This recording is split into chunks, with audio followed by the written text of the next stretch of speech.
jar off beats, baby. Let's go. He lost everything for one bad bet and came back hungrier than ever.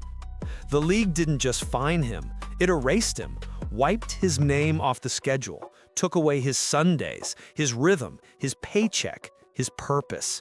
That man is Calvin Ridley. You're not going to see him play football this year, pending appeal. Calvin Ridley has been suspended for an entire season for betting on NFL games. A full season, gone.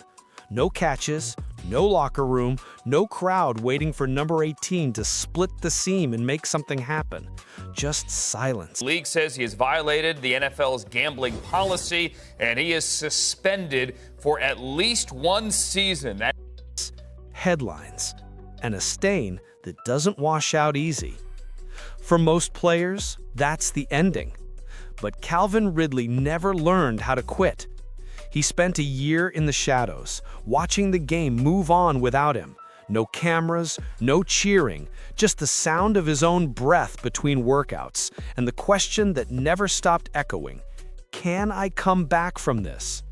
He didn't just bet on football, he bet on himself. And somehow, after the silence, after the jokes, after the exile, he won. South Florida football isn't quiet. It's chaos and rhythm. Heat rising off metal bleachers, bands echoing across fields. Kids running 40 yards like they're sprinting away from gravity itself. That's where Calvin Ridley learned the language of the game. Clean releases, sharp breaks, balance that looked born, not taught. He wasn't the biggest or the fastest, but he moved different. Calm shoulders, soft hands, feet that never stopped talking. Every route looked rehearsed, every fake built from hours nobody saw. He came from a place where chances don't show up twice. Then, one call changed everything. Nick Saban, Alabama, crimson and white. Like bigger guys and all that, but you know, this guy's really a hard-working, very dependable receiver, great hands. It's hard to cover him man-to-man, and he'll make critical catches in critical situations for you in the game, and I think his speed and quickness is pretty unique, so I think he's going to be an outstanding player as well. Suddenly, the small-town kid was under stadium lights, Saturday nights, national TV. From his first snap, he wasn't chasing the moment. He owned it. He turned corners into test dummies, dissected zones, played like every rep was proof. He learned that in this sport, separation isn't given, it's created. Scouts noticed. First-round buzz started humming. By the time draft day came, it wasn't if, it was when. Atlanta called his name. Rookie year, 10 touchdowns. Calvin Ridley, wide receiver, Alabama. He didn't just fit in, he elevated. Smooth routes, fearless across the middle, that silent confidence every elite receiver carries like armor. The plan was simple. Keep rising, keep producing, become one of the names. But football has a way of testing even the cleanest stories. By 2019, Calvin Ridley wasn't just a promising receiver. He was a problem. Watch the tape and you'll see it. Corners guessing, safeties leaning the wrong way, coordinators shaking their heads in slow motion. Every release was a chess move, every break timed like music. He played fast, but thought faster. Routes weren't just lines on a playbook. They were equations he solved mid-stride.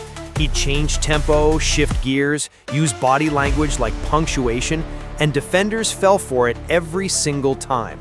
When injuries reshuffled Atlanta's depth chart, Ridley stepped forward and filled the silence. Then he started making noise. 2020 hit like confirmation. 1,300 yards, top 5 in separation, film study turned highlight reel. He wasn't the loudest, but his game screamed precision.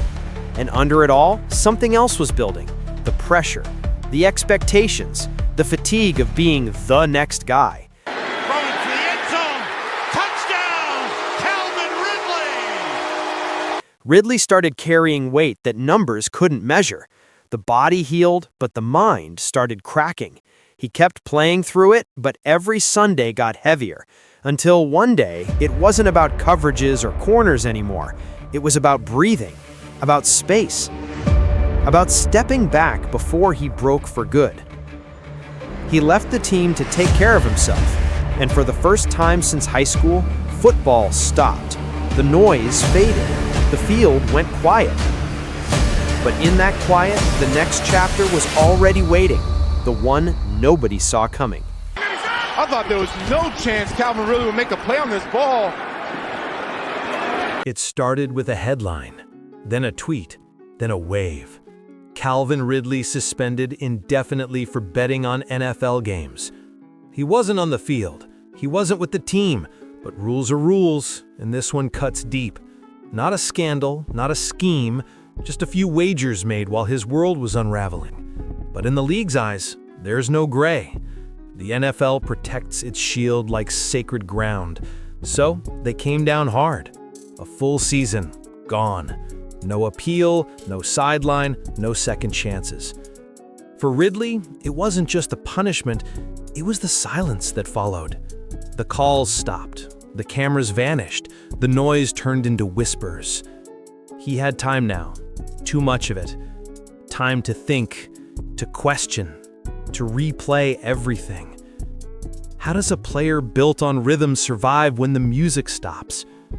He trained alone, wrote notes to himself, rewatched tape of who he used to be. Some days it looked like redemption. Other days it looked like the end. The world had already moved on until one team didn't. The Jacksonville Jaguars made a quiet trade. We got some more breaking news out of the NFL where the Jacksonville Jaguars have acquired Calvin Ridley from the Falcons. That's according to multiple reports. Now Atlanta will receive a 2023 fifth-round pick and a 2024 second-round pick in that deal. A bet on a man the league had labeled a risk. They didn't see scandal. They saw unfinished business. For Ridley, it was a lifeline, a chance to turn exile into fuel, and the start of something no suspension could erase. The comeback didn't start with fireworks. It started with work. New city, new locker room, new playbook. Same hunger. Jacksonville wasn't a restart. It was redemption in real time. From the first snap, you could feel it. That sharpness in his breaks, the body control, the way defenders flinched half a second too late. Ridley hadn't lost a step. He'd sharpened one. But the return wasn't all highlight reels. There were off weeks, mistimed routes, drops that stung harder because everyone was watching for proof. Every game felt like an audition for forgiveness. Still, he kept stacking plays. First downs turned into drives. Drives turned into wins. And the whisper shifted from the guy who got suspended to the guy who's back. He didn't ask for sympathy. He asked for the ball. And when it came his way, he reminded everyone why he mattered. Then came the next call. Another franchise, another deal, another chance.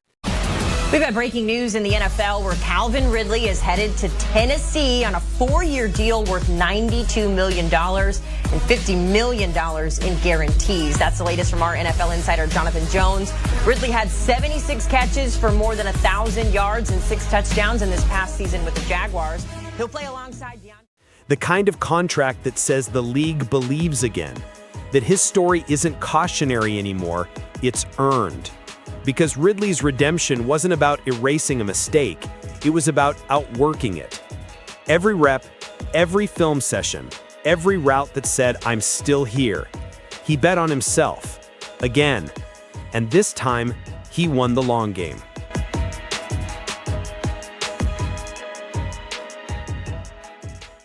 In a league that never forgets, Calvin Ridley found a way to forgive himself. See that touch he had on it? Yeah. You give me time to run under it. Yeah. You give me, it's easy catch. He lost a year to a $1,500 mistake, but earned back his name through 1,000 unseen hours.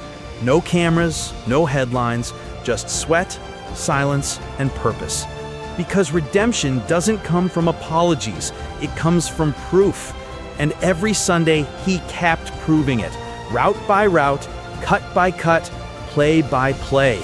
He turned judgment into fuel and doubt into tape.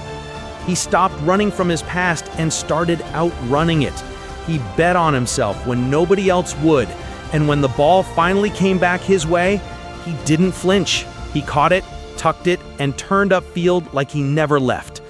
In the end, he didn't just come back to football, he came back to himself. And that was the real win.